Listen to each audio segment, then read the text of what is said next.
انما اموالکم و اولادکم فتنہ، تمہارے مال اور تمہاری اولاد کیا ہے؟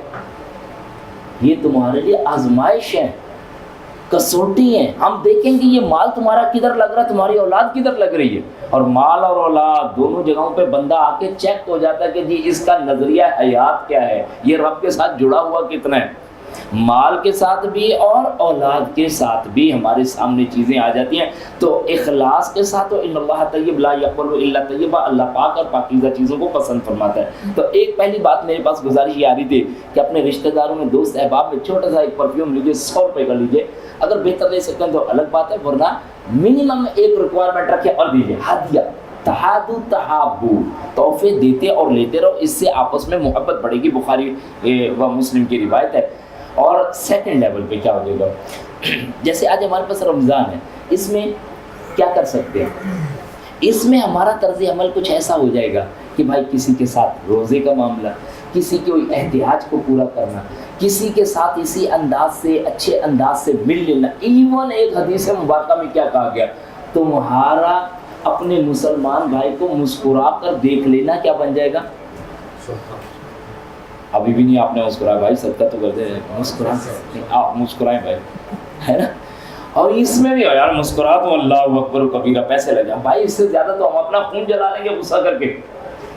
اور جیب میں پیسے نہیں ہیں تب بھی اللہ نے کہا تمہارا صدقہ کروا دیں گے، پھر بھی صدقہ کروا دیں گے. یہ اچھا، یہ بھی ایک نیکی کا انداز ہو جائے گا. کیا ہو جائے گا ہمارے پاس کہ صدقہ کم از کم اگر مالی اعتبار سے نہیں آ سکتے تو روحانی اعتبار سے آ سکتے ہو، کسی کے ساتھ اخلاقی اعتبار سے آ سکتے ہو، اپنے اس کے ویوز چینج کر کے، اس سے ڈسکشن کر کے، کچھ بھی کر کے.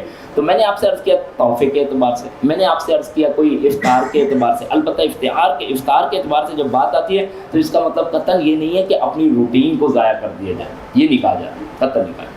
ہاں البتہ کہیں کوئی روزہ کھلوانے کا معاملہ ہے، کسی کے ساتھ کوئی صدقہ خیرات کا معاملہ ہے، اس کو بڑھ چڑھ کے کیا جائے، اس میں بھی ریاکاری سے بچا جائے. جبکہ میں نے آپ سے عرض کیا نا کہ 36 اور 37 رکوع ہیں جی، اس میں ہمارے سامنے معاملہ پیش کیا گیا کہ اگر کسی نے دکھاوے کے لیے مال خرچ کیا تو وہ مال تو اس کا ایکسیپٹیبل ہے.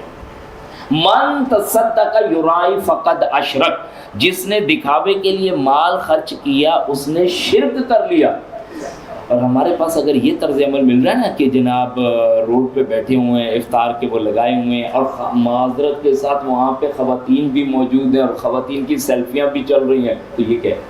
یہ روزہ کشائی یا یہ کوئی لوگوں کے روزے کھلوائے جا رہے ہیں؟ نہیں، ایسا نہ ہو کہ جس سے ہمارا دین کے کوئی مسلمہ حقیقت ہی ختم ہو جائے، اس کا قوانین ٹوٹ جائے، تو پھر ہمارا یہ مال خرچ کرنا بھی الٹا عذاب بن جائے گا. جیسے کہ ابن حبان کی روایت ہے 3397 جس میں فرمایا گیا من کسب مالا حراما فتصدق به، جس نے مال حرام کمایا اور اس میں سے صدقے کیے، تو کہا گیا اس کے لیے پھر اجر نہیں ہے، الٹا وبال ہے. دیکھیے جس طرح آپ اور میں یہ سمجھتے ہیں کہ ایگزامینر اگر کوئی اس نے کوسچن دیا تو اب وہ آنسر جو چاہ رہا ہے اکارڈنگ ٹو اپنی ایکسپلینیشن چاہ رہا ہے. میں نے آپ کو کیا پڑھایا تھا جی اس کے مطابق دیا. رب جب ہم سے کوئی قوانین چاہتا ہے، نماز پڑھنی تو جیسے میں نے بتایا ہے، روزہ رکھنا ہے تو جیسے میں نے قرآن کے حوالے سے جیسے میں نے کہا ہے، انفاق فی سبیل اللہ بھی ہے تو جیسے میں نے کہا ہے، تو ہمارے سامنے یہ ہو. اسی طرح ہمارے پاس ایک اور بڑی بات پیاری کھلتی ہے، وہ کیا ہے؟ ملازمین کے ساتھ اپنی ضرورت، اپنی احتیاج کو پورا نہیں کر سکتے، رمضان ہے تو بھائی میکسیمم لیول پہ ان کے ساتھ بہترین انداز سے سلوک ہے. جو اس میں ایک معاملہ تو یہ بھی ہو سکتا ہے تخفیف کر کے کام ہو، یعنی ضروری نہیں ہے انفاق بھی انفق ینفق انفاقا جب بھی آتا ہے نا جی، خرچ کرنا، کھپا دینا، لگا دینا، وہ ہر اعتبار سے ہے. یعنی اگر ہم ایسے ہی کہیں گے کہ ایک کوئی پروفیشن وائز ہے تو اپنی جگہ کسی جگہ پہ کوئی فری آف کاسٹ دیکھ کے بندے کو یہ بھی انفاق کر سکتا ہے، کسی جگہ اپنا وہ ٹائم انویسٹ کر کے بھی کر سکتا ہے، مالی اعتبار سے بھی کر سکتا ہے. مختلف انداز سے یہ مدیں موجود ہیں جس میں یہ بندہ اپنے آپ کو کھپاتا آئے. اجر کی امید کیا ہے؟ اللہ کے حضور، بندوں سے نہیں تو ریاض سے بچا جائے. ہم نے جو پڑھی تھی آیتیں سورہ منافقون کے اعتبار سے بہت امپورٹنٹ ہے، اور حقیقت یہ ہے کہ اگر مال کو خرچ کرانا ہے نا تو اس سے زیادہ شاید بہترین مقام نہیں مل سکتا. یا ایھا الذین آمنوا لا تلھکم اموالکم ولا اولادکم عن ذکر اللہ. اے ایمان والو، ہم سے بات کی جا رہی کسی اور سے. اے ایمان والو، تمہیں ہرگز نہ غفلت میں ڈالیں تمہارے مال اور تمہاری اولادیں ان ذکر اللہ، اللہ کے ذکر سے. اور یہ بھی دیکھ لیں کہ جب ہم کبھی پیچھے ہٹتے ہیں نا اللہ کے کاموں میں سے تو اس کے پیچھے کیا ہوتے ہیں؟ محرکات کیا ہوتے ہیں؟ مال، چیزیں.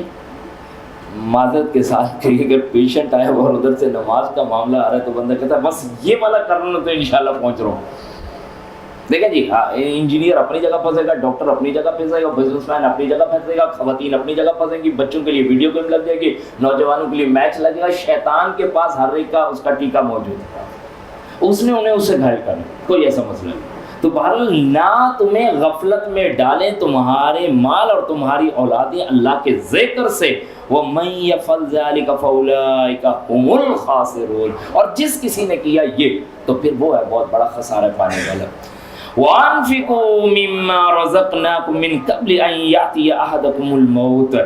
اور خرچ کرو، یہ قرآن مجید میں حکم دیا گیا. اچھا، پورا قرآن مجید بھرا پڑا جس میں کیا فرمایا جا رہا ہے جی؟ وَأَنفِقُوا، اور خرچ کرو. کہیں کہا ہے روکو، کوئی ایک جگہ، بلکہ الٹا گن گن کے رکھنے کو کیا کہا گیا؟ نیگیٹیولی پیش کیا گیا. کہ یہ کیا کرتا ہے؟ اپنا مال کا ڈھیر لگا کر رکھتا ہے، اکاؤنٹ چیک کرتا ہے، فلانا کرتا ہے، سنبھال کے رکھتا ہے. اللہ کے رسول کریم صلی اللہ علیہ وسلم، مسلم کی ایک روایت ہے کہ اگر احد پہاڑ سونے کا بنا دیا جاتا، سونے کا، تو سونے وہ خرچ کر دیتے سوائے وہ دینار چھوڑتے جو کسی کا قرضہ ہوتا. احد پہاڑ سونے کا ہوتا تو وہ 3 دن کے اندر خرچ کر کے فارغ کر دیتا. وہ دینار چھوڑتا جو کہ کسی کا قرض تھا. خرچ کرنے کا ایسا شوق ہے. چھوڑیے، اما عائشہ کا معاملہ یہ ہے کہ آپ خرچ ہی اتنا کرتی ہیں. عبداللہ بن زبیر رضی اللہ عنہ نا خالہ کو بھجواتے ہیں مال، اسباب، چیزیں، اور سب اللہ کی راہ میں لگا رہی تو وہ تنگ آ گئے. انہوں نے کہا خالہ جان آپ کا ہاتھ کتنا کھلا، آپ کو تو روکنا پڑے گا. 1 سال ناراض ہو گئی ان سے بات چیت نہیں کی.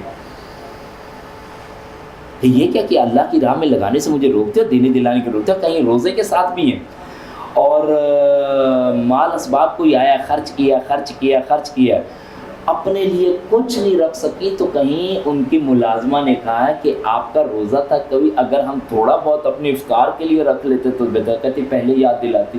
اس کا مطلب ہے جب اللہ کا مال آتا ہے تو اپنے آپ کو تو پہلے نکال لیتے ہیں اسے لوگوں کی راہ میں لگانے. علی رضی اللہ عنہ کے حوالے سے آتا ہے کہ ان کے پاس جب مال آتا ہے، زمین ڈھیر بھرا، اللہ کی راہ میں خرچ کرتے ہیں. سارا خرچ کرنے کے بعد اس جگہ پہ کھڑے ہو کے 2 رکعت نفل پڑھتے ہیں اور زمین سے مخاطب ہو کے کہتے ہیں کہ اے زمین کے ٹکڑے، کل کو تجھے اللہ کے حضور میرے لیے گواہی دینی پڑے گی کہ میں نے اللہ کا یہ دیا ہوا مال سارا اس کی راہ میں خرچ کر دیا.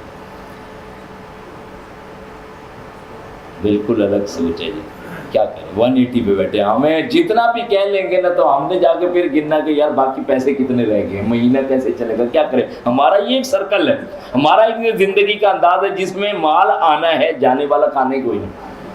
کوشش یہ کرنی ہے کہ جی کسی طرح اس کو لگائیں جس کو قرآن مجید کہتا ہے وَأَنفِقُوا مِمَّا رَزَقْنَاكُم مِّن قَبْلِ أَن يَأْتِيَ أَحَدَكُمُ الْمَوْتُ. ایسا نہ ہو کہ موت آ جائے. جب موت آ جاتی تو پھر بندہ کیا کہتا ہے یہ اس کے لیے ہے، وہ اس کے لیے، وہ اس کے لیے. نہیں بھائی، تو ایسا کرا اندر لے جاؤ. ہمت ہے نا جی تو اندر لے لو. نہیں ہے نا تو موت کے آنے سے پہلے اب تو ورثہ کا ہے ہی ہے. فَيَقُولَ رَبِّ لَوْلَا أَخَّرْتَنِي إِلَىٰ أَجَلٍ قَرِيبٍ. اور کل کو پھر وہ دھاڑے مارے گا کہ اے میرے رب کیوں نہ تو نے مجھے مہلت دی ہے قریبی مدت تک. اور قریبی مدت کتنی ہے یہ قریبی مدت جناب؟ جی نتھنگ بھی ہے، بالکل صحیح ہے. But we have enjoyed that. کتنا؟ 20 سال، 40 سال، 50 سال، 60 سال تک اللہ نے قریبی مدت تو دیے رکھی ہے. بالکل صحیح، آپ اپنے اینگل سے بالکل صحیح کریں. لیکن میں یہ عرض کروں یہ قریبی مدت کو انجوائے بھی کر چکا اللہ نے دیا. تو انہوں نے کہا جی 50 60 سال، 60 سال میں بھی موڈ نہیں بنا اللہ کے حضور لگانے کا. اور اب آگے کہتا ہے فَأَصَّدَّقَ وَأَكُن مِّنَ الصَّالِحِينَ کہ اب جی میں صدقے کرتا ہوں اور اب میں اللہ کے حضور مال لگاتا ہوں. دیکھیں معذرت کے ساتھ جو لوگ اسموکنگ کرتے ہیں پیسہ کیسے لگتا ہے، جو پان گٹکے چھالیاں کھاتے ہیں پیسہ کیسے لگتا ہے. عجیب سی بات ہے. ظاہر لگے گا کیونکہ وہ میرا انٹرسٹ ہے.